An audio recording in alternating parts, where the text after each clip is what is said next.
And of course, now we have to lighten it up a bit here. We've had some heavy topics to discuss, and with our ongoing World Cup discussions, that was another night of eliminations. Croatia knocking out Japan in this tournament's first shootout-determined game. Here's something that's sometimes a fan favorite, sometimes despised by fans. In Brazil, boy, they put on a dazzling display, running circles around their South Korean opponents for what looked like most of the match and racking up some spectacular goals, all highlighted, of course, by the turn of Neymar to the lineup.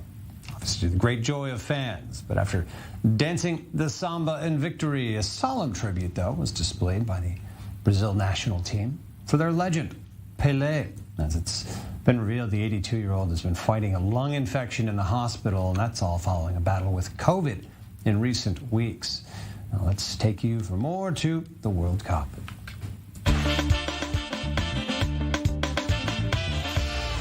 We're joined in the studio by our correspondent Jonathan Regev, who's got his heart on the issues here. Jonathan, first of all, Brazil had a lot to celebrate last night. I want to start right there. But let's just talk about Pele, the serious side of the story here. We saw that banner come out, the players carrying this, raising the awareness, I guess, for really the world of the fact that he may be fighting for his life at this point. I mean, I think a lot of people have some semblance of an idea of this, but how meaningful is he as a figure to Brazil? A huge figure, and Brazil, the fact that they're seen as a football or soccer powerhouse, it's mainly due to Pele in his times. The man led Brazil to 3 World Cup victories in 1958 and 1970. He was the main star of the team. 1962, he did not play much, but still was part of the team. Yeah. The fact that Brazil are seen as a powerhouse is mainly due to him. Yes, Brazil had many superstars next to Pele and had many superstars in the days after Pele, but it's mostly Pele, and the fact that he's now in hospital in serious condition, of course, is something that the whole country and especially their football team are looking at.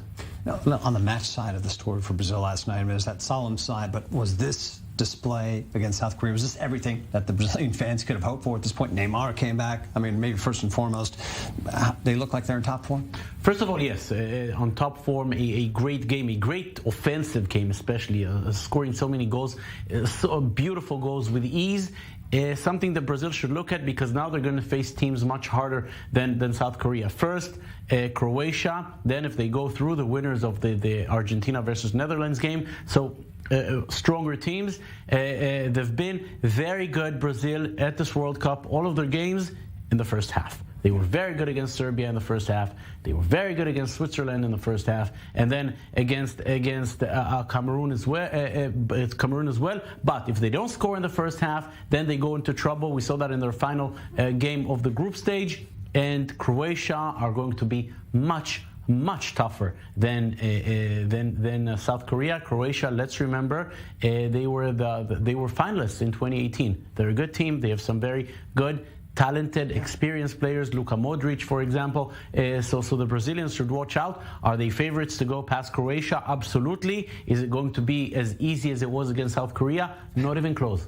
Yeah, it was a really good match between Japan and Croatia. I think the Japanese squad as well, surprising people with just, their tenacity, how well they played in this tournament. What do you think about it coming down to the penalty shootout essentially here? I mean, there's a lot of criticism at this level that it comes, that it boils down to that. Obviously, it was a great display by the keeper, blocking all these Japanese shots. But how do you feel about this issue? Should it come down to that? Is it the wrong way to finish? It's a penalty shootout. It's far from being the perfect solution, but there's no better solution. The other one, the other alternative is first playing till eternity, and second flipping a coin. Is that better? No. So yeah, penalty shootout, and yes, it's part of the game. The Croatian goalkeeper, very, very good, and I think the Croatian goalkeeper was very good. The Japanese players shooting the penalties were not good. No. All 3 penalties which were stopped, if they were shot well, then as good as the Croatian keeper might have been, I think it would not be enough.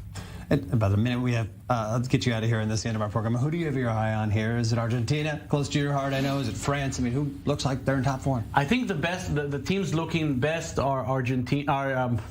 Wishful thinking. Brazil and France. Argentina also looking good, though I have my doubts or fears depending on how you look at it. Sure. Argentina are also good, but the Netherlands, a very, very big step on the way there. Brazil and France look to me as the best. I would watch out for Spain. They're playing later today. Interesting team to watch. Still a lot to keep our eye on. World Cup action continuing day by day here. Jonathan Regev, thanks for being with us here. Break down the latest. It's the fun part of the show for us.